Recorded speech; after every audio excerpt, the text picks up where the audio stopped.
We've had a beautiful opportunity to host the COG team led by their CEO, Madam Meru.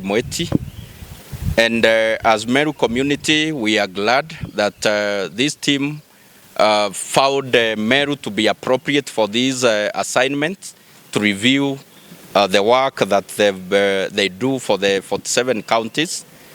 I would like to request our men and the women who had fled from Meru because of the toxic political environment that was there or that has been there for the last 2.5 years to come back. Just like Mary, our CEO, our sister has come back to support us, to deliver services and development to our people. I would request all our brothers who are working in various sectors of economy in this country and abroad to come back and assist in building Meru together, because Meru belongs to all of us and there is no one amongst us who can,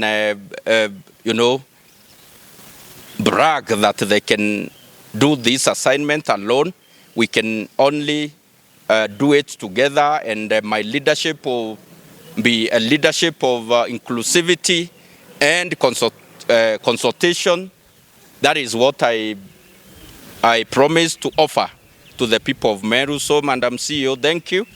And all the requests that we've made to you and your team, we know that you're going to grant them, and the people of Meru will be grateful, and we are going to be happy, even as we follow our rallying call of building Meru together, ama kwa Kiswahili kujenga Meru pamoja. So, Your Excellency, the requests that you've placed before us, I just want to confirm that we're going to place them before the committee that approves every request amongst the 47 counties, and we will be giving you feedback.